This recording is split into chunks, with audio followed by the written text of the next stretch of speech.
Ja. Nej men det börjar jättesnart. Okej, vänta. Nu börjar den. Så, baba.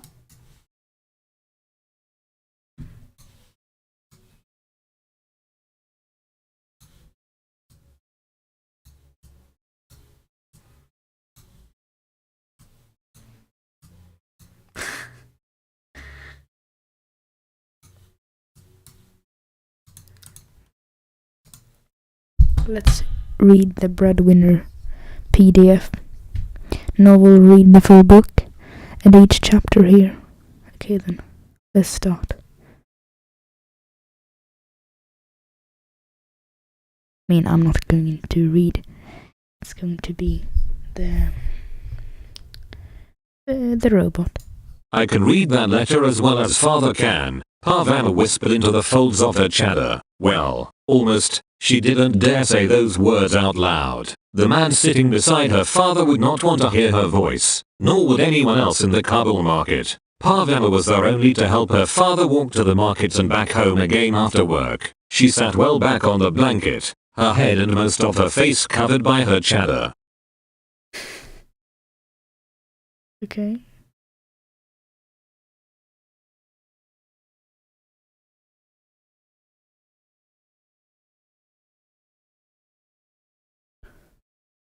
Oh my god, how much text is this? That's one chapter. This must be a joke.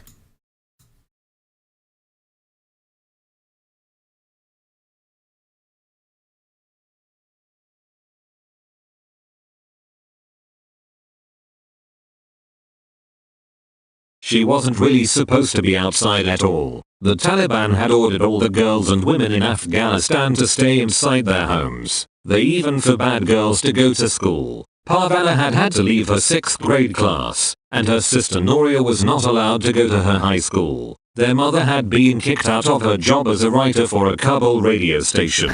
For more than a year now, they had all been stuck inside one room, along with 5-year-old Mariam and 2-year-old Ali. Parvana did get out for a few hours most days to help her father walk. She was always glad to go outside, even though it meant sitting for hours on a blanket spread over the hard ground of the marketplace. At least it was something to do. She had even got used to holding her tongue and hiding her face. She was small for her 11 years. As a small girl, she could usually get away with being outside without being questioned. I need this girl to help me walk, her father would tell any Talib who asked, pointing to his leg. He had lost the lower part of his leg when the high school he was teaching in was bombed. His insides had been hurt somehow, too. He was often tired. I have no son at home, except for an infant, he would explain. Parvana would slump down further on the blanket and try to make herself look smaller. She was afraid to look up at the soldiers. She had seen what they did, especially to women, the way they would whip and beat someone they thought should be punished.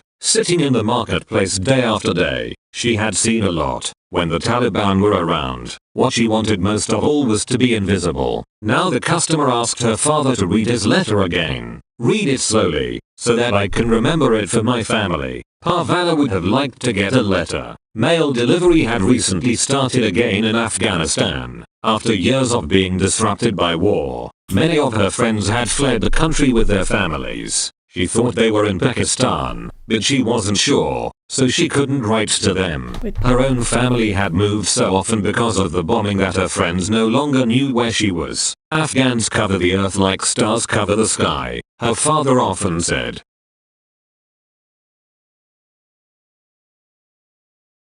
Wait, what?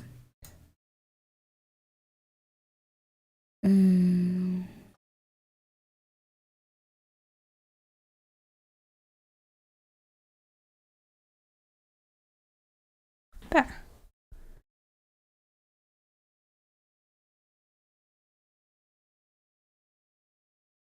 Där. How do I have 3 watches? Där. How do I have 3 watches? Där. How do I have 3 watches?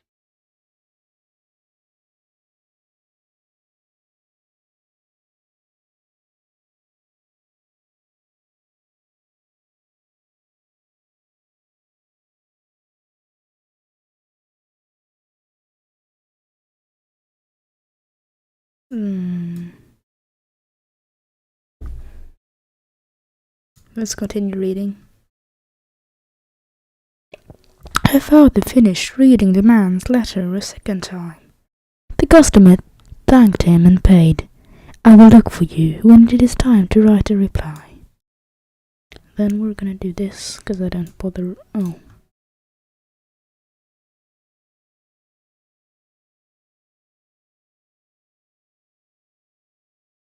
The customer thanked him and paid. I will look for you when it is time to write a reply. Most people in Afghanistan could not read or write. Parvana was one of the lucky ones. Both of her parents had been to university, and they believed in education for everyone, even girls. Customers came and went as the afternoon wore on. Most spoke Dari, the same language Parvana spoke best. When a customer spoke Pashto, she could recognize most of it, but not all. Her parents could speak English, too. Her father had gone to university in England. That was a long time ago. The market was a very busy place. Men shopped for their families, and peddlers hawked their goods and services. Some, like the tea shop, had their own stalls. With such a big urn and so many trays of cups, it had to stay in one place. Tea boys ran back and forth into the labyrinth of the marketplace, carrying tea to customers who couldn't leave their own shops, then running back again with the empty cups. I could do that,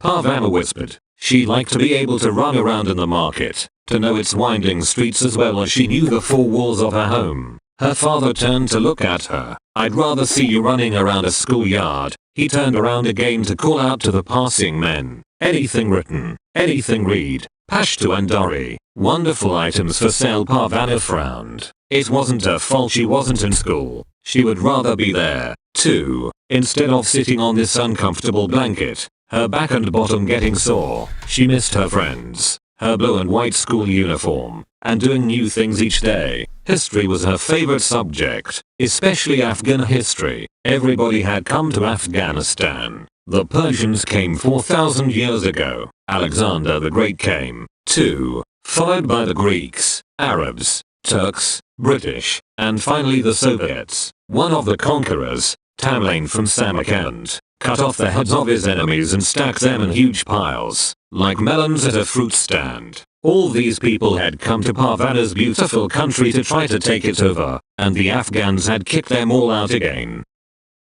Okay then.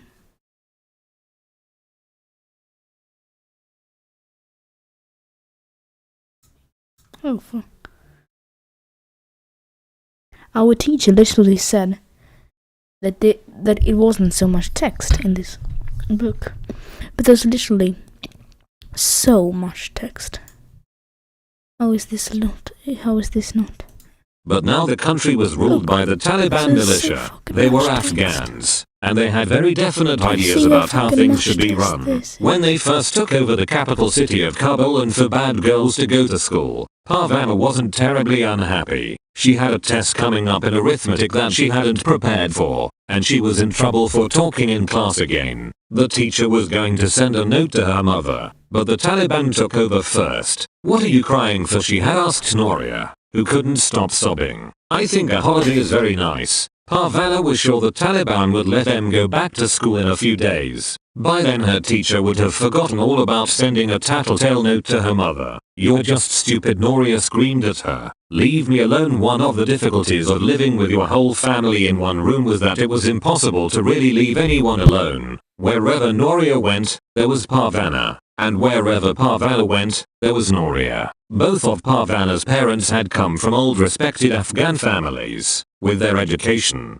they had earned high salaries. They had had a big house with a courtyard, a couple of servants, a television set, a refrigerator, a car. Noria had had her own room. Parvana had shared a room with her little sister, Mariam. Mariam chatted a lot, but she thought Parvana was wonderful. It had certainly been wonderful to get away from Noria sometimes. That house had been destroyed by a bomb. The family had moved several times since then. Each time, they moved to a smaller place. Every time their house was bombed, they lost more of their things. With each bomb, they got poorer. Now they lived together in one small room. There had been a war going on in Afghanistan for more than 20 years. twice as long as Parvana had been alive. At first it was the Soviets who rolled their big tanks into the country and flew warplanes that dropped bombs on villages in the countryside. Parvana was born 1 month before the Soviets started going back to their own country. You were such an ugly baby. The Soviets couldn't stand to be in the same country with you. Noria was fond of.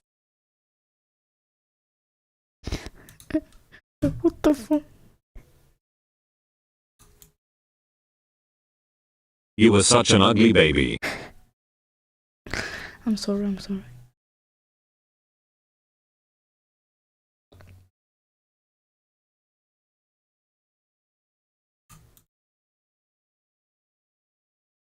Telling her, they fled back across the border in horror, as fast as their tanks could carry them after the Soviets left. The people who had been shooting at the Soviets decided they wanted to keep shooting at something, so they shot at each other. Many bombs fell on Kabul during that time. Many people died. Bombs had been part of Parvana's whole life. Every day, every night, rockets would fall out of the sky, and someone's house would. People ran. First they ran one way, then they ran another, trying to find a place where the bombs wouldn't find them. When she was younger, Parvana was carried. When she got bigger, she had to do her own running. Now most of the country was controlled by the Taliban. The word Taliban meant religious scholars, but Parvana's father told her that religion was about teaching people how to be better human beings, how to be kinder. The Taliban are not making Afghanistan a kinder place to live, he said. Although bombs still fell on Kabul, they didn't fall as often as they used to. There was still a war going on in the north of the country, and that was where most of the killing took place these days. After a few more customers had come and gone, father suggested they end their work for the day. Parvana jumped to her feet, then collapsed back down again. Her foot was asleep. She rubbed it, then tried again. This time she was able to stand. First she gathered up all the little items they were trying to sell. Dishes, pillowcases, household ornaments that had survived the bombings. Like many Afghans, they sold what they could. Mother and Noria regularly went through what was left of the family's belongings to see what they could spare. There were so many people selling things in Kabul. Parvana marveled that there was anyone left to buy them. Father packed his pens and writing paper in his shoulder bag. Leaning on his walking stick and taking Parvana's arm, he slowly stood up. Parvana shook the dust out of the blanket, folded it up, and they were on their way.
Okay, I read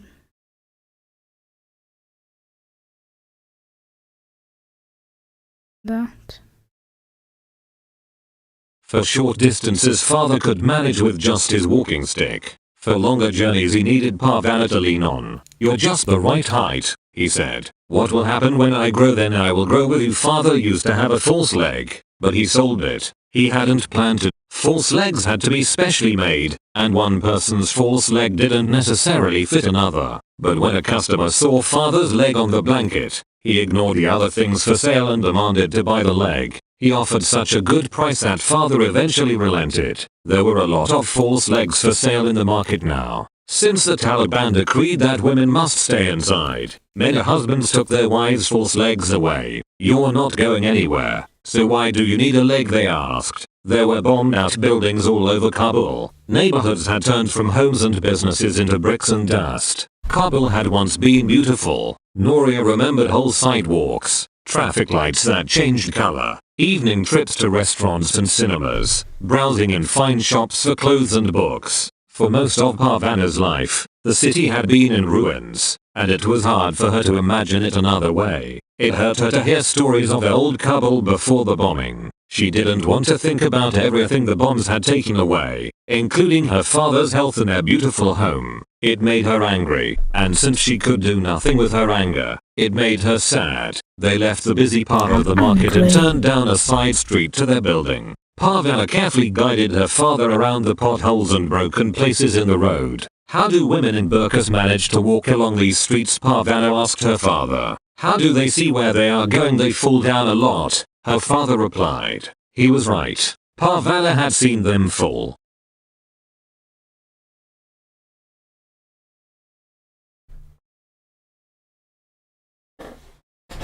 Oh my god, I fell.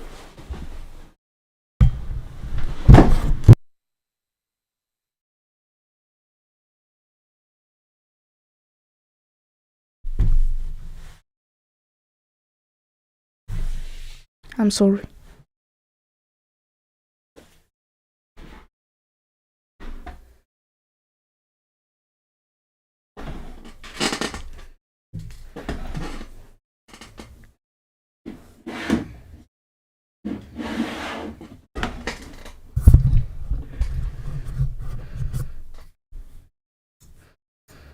Okay, wait.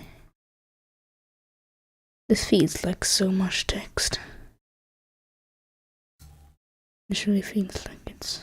She looked at her favorite mountain. It rose up majestically at the end of her street. What's the name of that mountain? She had asked her father soon after they moved to their new neighborhood. That's Mount Parvana. It is not, Noria had said scornfully. You shouldn't lie to the child, Mother had said. The whole family had been out walking together. In the time before the Taliban, Mother and Noria just wore light scarves around their hair. Their faces soaked up the Kabul sunshine. Mountains are named by people, Father said. I am a person, and I name that mountain Mount Parvana. Her mother gave in, laughing. Father laughed, too, and Parvana and baby Mariam, who didn't even know why she was laughing. Even grumpy Noria joined in. The sound of the family's laughter scampered up Mount Parvana and back down into the street. Now Parvana and her father slowly made their way up the steps of their building. They lived on the third floor of an apartment building. It had been hit in a rocket attack, and half of it was rubble. The stairs were on the outside of the building, zigzagging back and forth on their way up. They had been damaged by the bomb, and didn't quite meet in places. Only some parts of the staircase had a railing. Never rely on the railing, Father told Parvana over and over. Going up was easier for Father than going down, but it still took a long time. Finally they reached the door of their home and went inside.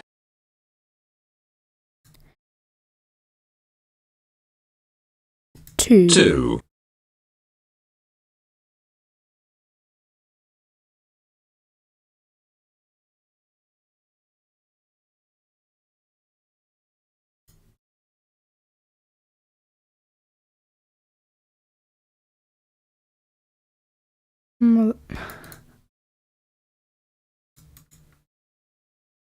Mother and Noria were cleaning again. Father kissed Ali and Mariam, went to the bathroom to wash the dust off his.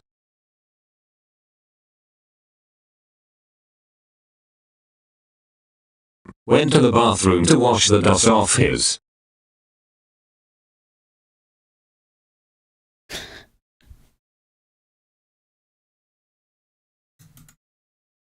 Much text is this even? Feet, face and hands, then stretched out on a tushuk for a rest. Parvana put down her bundles and started to take off her chador. We need water, Noria said. Can't I sit down for a while first? Parvana asked her mother. You'll rest better when your work is done. Now go. The water tank is almost empty. Parvana groaned. If the tank was almost empty, she'd have to make 5 trips to the water tap. 6. Because her mother hated to see an empty water bucket. If you had fetched it yesterday, when Mother asked you, you wouldn't have so much to haul today. Noria said as Parvana passed by her to get to the water bucket. Noria smiled her superior big sister smile and flipped her hair back over her shoulders. Parvana wanted to kick her. Noria had beautiful hair, long and thick. Parvana's hair was thin and stringy. She wanted hair like her sister's, and Noria knew this. Parvana grumbled all the way down the steps and down the block to the neighborhood tap. The trip home,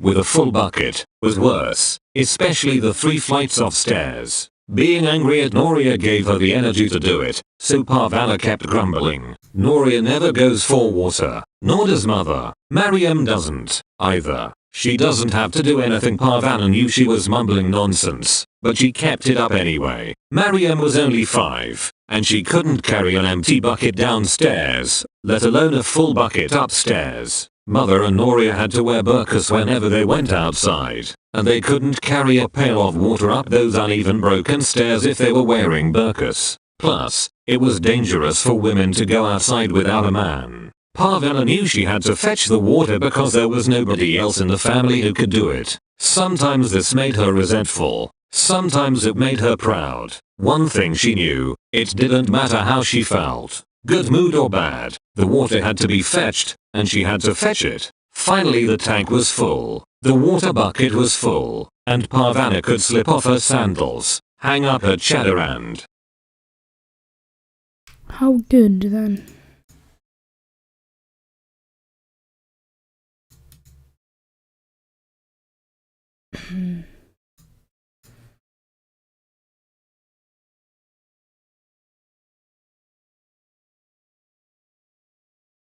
Relax. She sat on the floor beside Mariam and watched her little sister draw a picture. You're very talented, Mariam. One day you will sell your drawings for tons and tons of money. We will be very rich and live in a palace. And you will wear blue silk dresses. Green silk, Mariam said. Green silk. Parvana agreed. Instead of just sitting there, you could help us over here. Mother and Noria were cleaning out the cupboard again. You cleaned out the cupboard 3 days ago. Are you going to help us or not? Not. Parvana thought, but she got to her feet. Mother and Noria were always cleaning something. Since they couldn't work or go to school, they didn't have much else to do. The Taliban have said we must stay inside, but that doesn't mean we have to live in filth. Mother was fond of saying. Parvana hated all that cleaning. It used up the water she had to haul. The only thing worse was for Noria to wash her hair. Parvana looked around their tiny room. All of the furniture she remembered from their other houses had been destroyed by bombs or stolen by looters. All they had now was a tall wooden cupboard, which had been in the room when they rented it. It held the few belongings they had been able to save. 2 toshaks were set against the walls, and that was all the furniture they had. They used to have beautiful Afghan carpets. Parvana remembered tracing the intricate patterns of them with her fingers when she was younger. Now there was just cheap matting over the cement floor. Parvana could cross their main room with 10 regular steps one way and 12 regular steps the other way. It was usually her job to sweep the mat with their tiny whisk broom. She knew every inch of it. At the end of the room was the lavatory. It was a very small room with a platform toilet, not the modern Western toilet they used to have. The little propane cook stove was kept in there because a tiny vent, high in the wall, kept fresh air coming into the room. The water tank was there, too.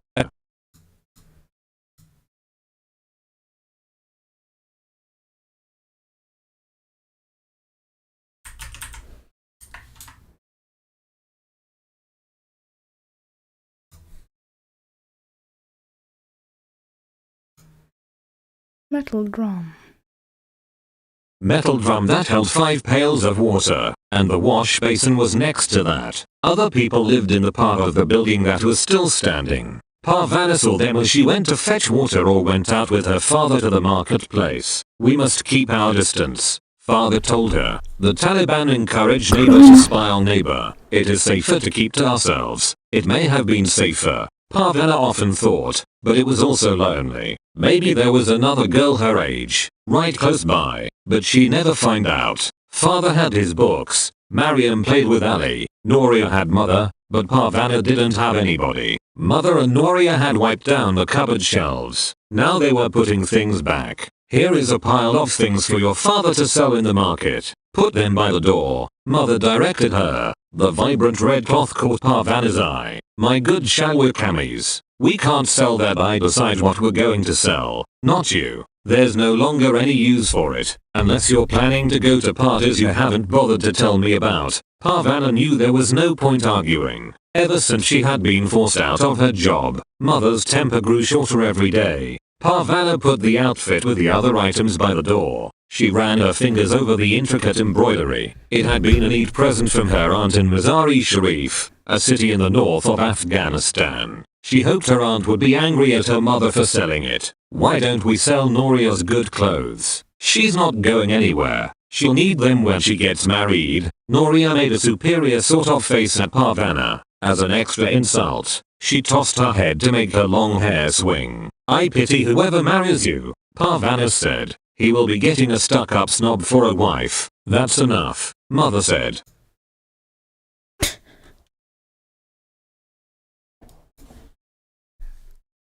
That's enough.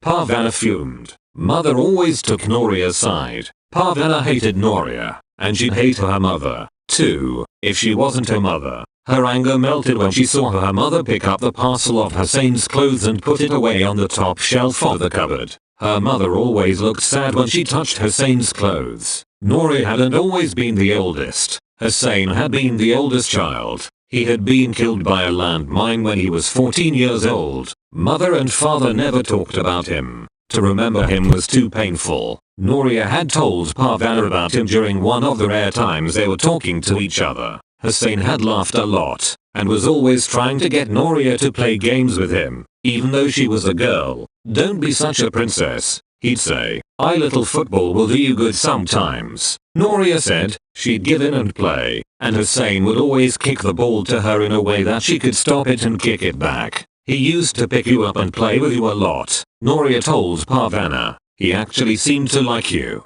Imagine that from Noria's stories. Hussein sounded like someone Parvana would have liked, too. Seeing the pain in her mother's face, Parvana put her anger away and quietly helped get supper ready. The family ate Afghan style, sitting around a plastic cloth spread out on the floor. Food cheered everyone up, and the family lingered after the meal was over. At some point, Parvana knew a secret signal would pass between her mother and Noria, and the two of them would rise at the same instant to begin clearing up. Parvana had no idea how they did it. She would watch for a sign to go between the two of them, but she could never see one. Ali was dozing on Mother's lap, a piece of naan in his little fist. Every now and then he would realize he was falling asleep and would rouse himself, as if he hated the thought of missing something. He'd try to get up, but Mother held him quite firmly. After wiggling for a moment, he'd give up and doze off again. Father, looking rested after his nap, had changed into his good white shalwar kameez. His long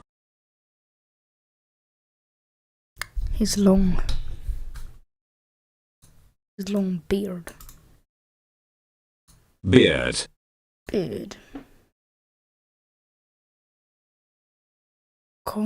I thought it was comboed.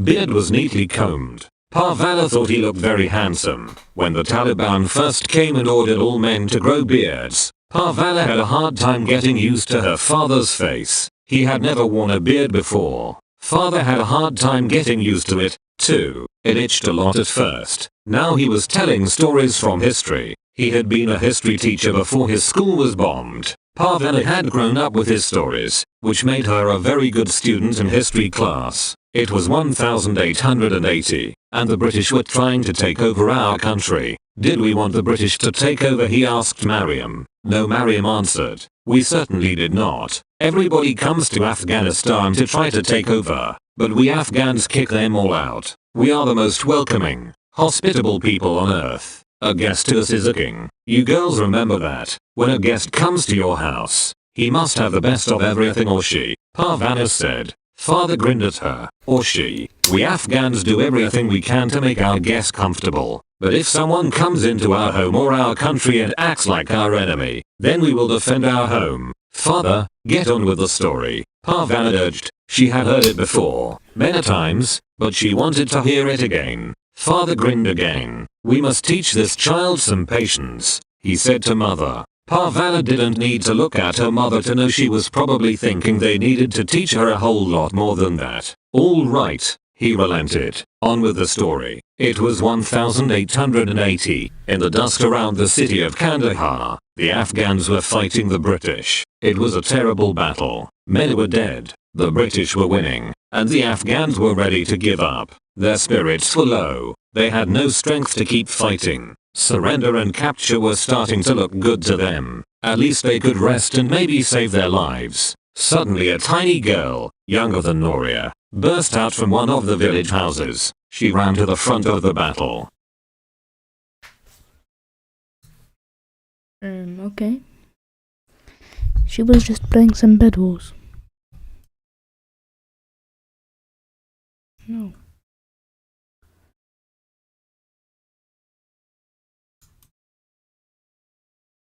And turned to face the Afghan troops. She ripped the veil off her head, and with the hot sun streaming down on her face and her bare head, she called to the troops. "We can win this battle," she cried. "Don't give up hope. Pick yourselves up. Let's go," waving her veil in the air like a battle flag. She led the troops into a final rush at the British. The British had no chance. The Afghans won the battle. The lesson here, my daughters, he looked from one to the other, is that Afghanistan has always been the home of the bravest women in the world. You are all brave women. You are all inheritors of the courage of Malali. We can win this battle, Mariam cried out, waving her arm around as if she were holding a flag. Mother moved the teapot out of harm's way. "How can we be brave?" Noria asked. "We can't even go outside. How can we lead men into battle? I've seen enough war. I don't want to see any more. There are many types of battles," Father said quietly, "including the battle with the supper dishes," Mother said.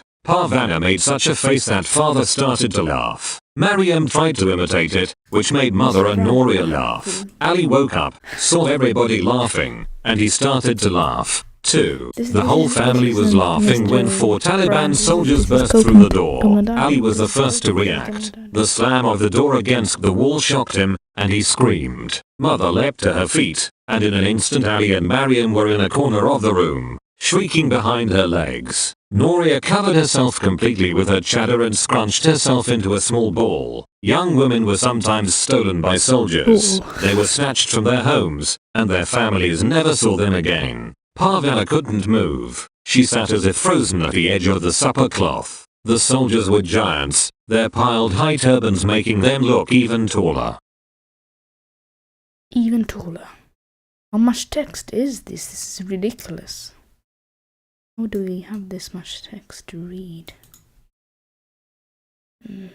I'm little blind. 2 of the soldiers grabbed her father. The other 2 began searching the apartment, kicking the remains of dinner all over the mat. "Leave him alone," Mother screamed. "He has done nothing wrong. Why did you go to England for your education?" the soldiers yelled at Father. "Afghanistan doesn't need your foreign ideas." They yanked him toward the door. "Afghanistan needs more illiterate thugs like you," Father said. One of the soldiers hit him in the face. Blood from his nose dripped onto his white shalwar kameez. Mother sprang at the soldiers, pounding them with her fists. She grabbed Father's arm and tried to pull him out of their grasp. One of the soldiers raised his rifle and whacked her on the head. She collapsed on the floor. The soldier hit her a few more times. Mariam and Ali screamed with every blow to their mother's back. Seeing her mother on the ground finally propelled Parvana into action. When the soldiers dragged her father outside, she flung her arms around his waist. As the soldiers pried her loose, she heard her father say, "Take care of the others, my Malali." Then he was gone. Parvana watched helplessly as 2 soldiers dragged him down the steps, his beautiful shalwar kameez ripping on the rough cement. Then they turned a corner, and she could see them no more. Inside the room, the other 2 soldiers were ripping open the toshaks with knives and tossing things out of the cupboard. Father's books. At the bottom of the cupboard was a secret compartment her father had built to hide the few books that had not been destroyed in one of the bombings. Some were English books about history and literature. They were kept hidden because the Taliban burned books they didn't like. They couldn't be allowed to find Father's books. The soldiers had started at the top of the cupboard and were working their way down, clothes, blankets, pots, everything landed on the floor. On the floor. Finally, the last fucking chapter. Marshall, you have the school system is so messed up. Why should we read this much? It just makes no sense. Why should we read this much? It doesn't make any sense.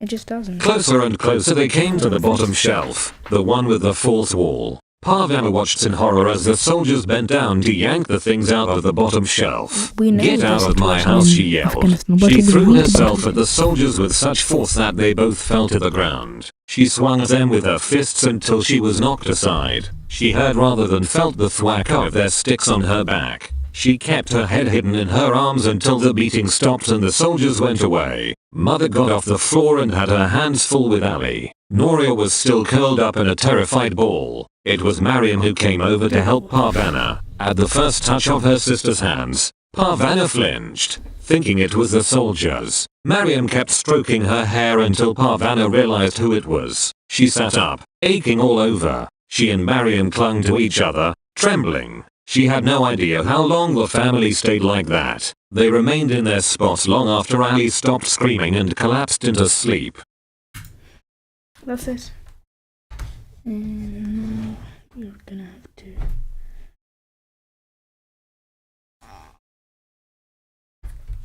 Arvi, don't look at my eye. Trying to see. Okay.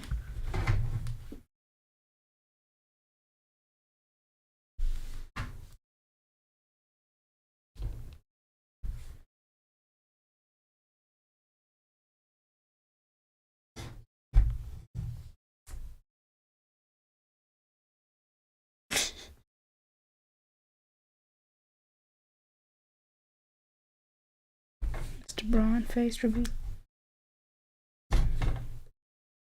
Then I'm gonna go into Shobi.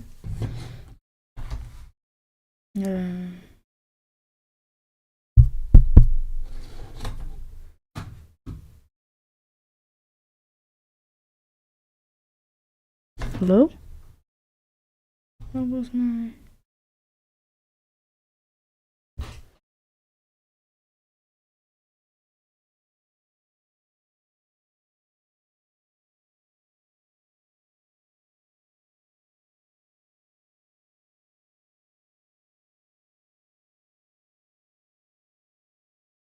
Okay, then we're gonna watch some Maria's Maria's picture lessons or something. Gonna just search it accurately. Picture lessons. Picture lessons.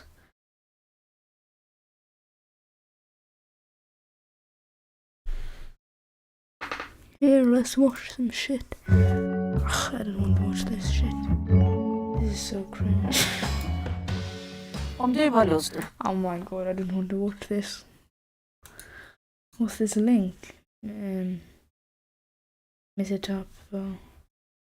Some error? It says error when I press the link.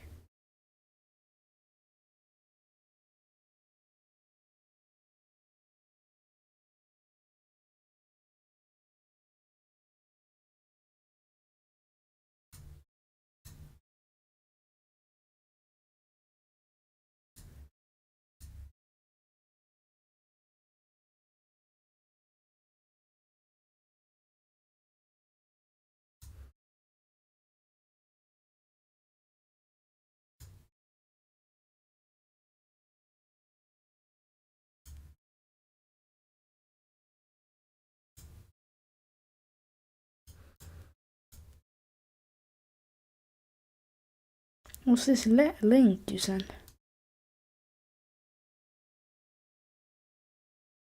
I can't watch this link.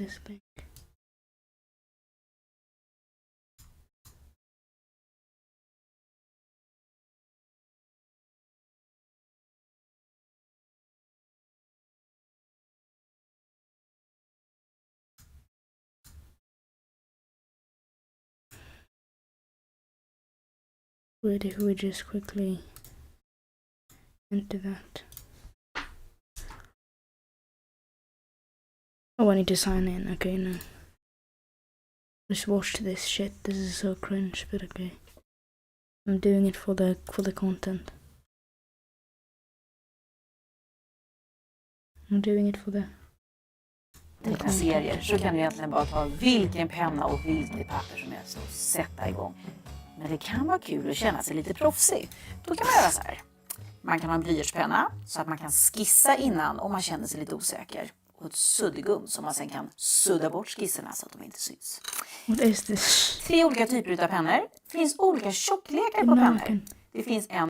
These links don't work. I press the links.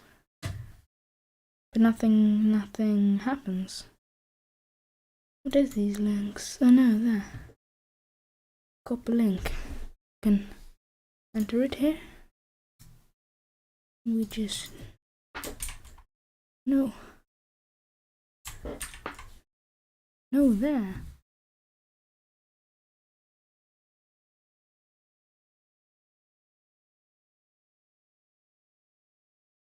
Then we just copy. We remove that. Remove that. I need to sign in. These links don't work. Som heter 1,0 som är 1 millimeter.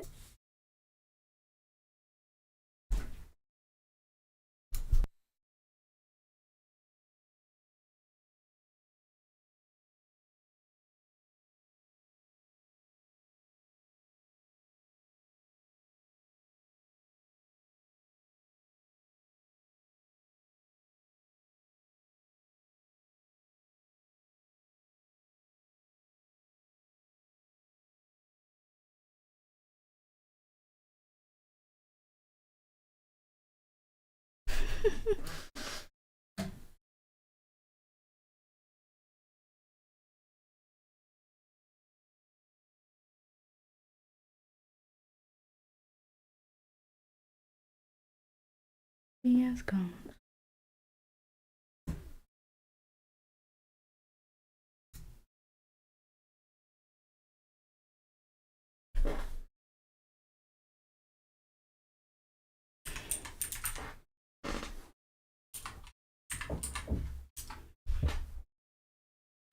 Yes, gone.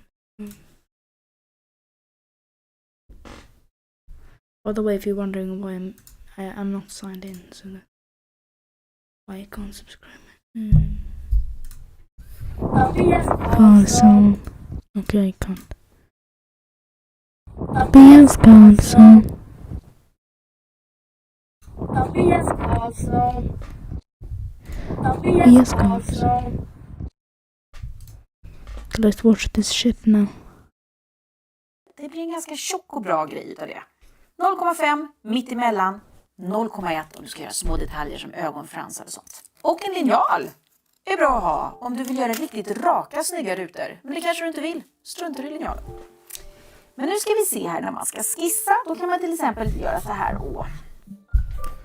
Oj.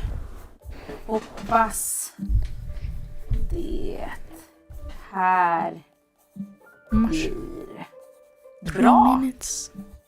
Skissar jag upp här och gör en liten pratbubbla runt. Bra att skriva texten först så man vet att den får plats i bubblan. Och sen så är det någon som säger det här. Jag gör en liten människa som står här och känner sig nervös för att det här ska bli bra. Bra skissa. What is this shit? Glasögon får man också. Haven't we watched this in school? Så där. Oh yeah, this one. Vis på This one. skisskartan. No fuck. Oh.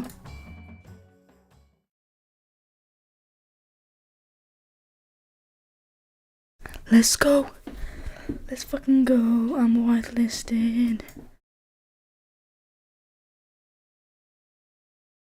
What the fuck? I got a copyright claim.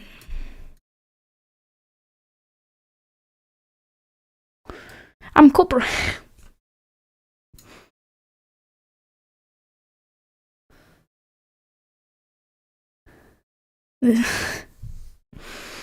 This is a fucking joke. I got copyright claim for watching fucking Marias bill. What is this shit? How the fuck can I get copyright claim by watching?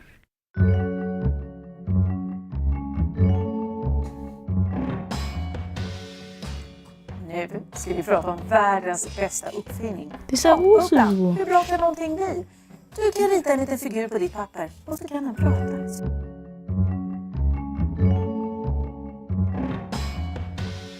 Nu ska vi göra något utav det roligaste. Att hitta på huvudkaraktären, den som ska spela huvudrollen i din serie. Det finns ett smart trick när man ska komma på det här med huvudkaraktär. Det är att den ska ha något. No. Fuck this shit. We watch Marias bill lessons.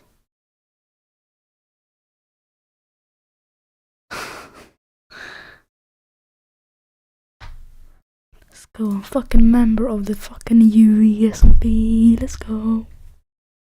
Let's go.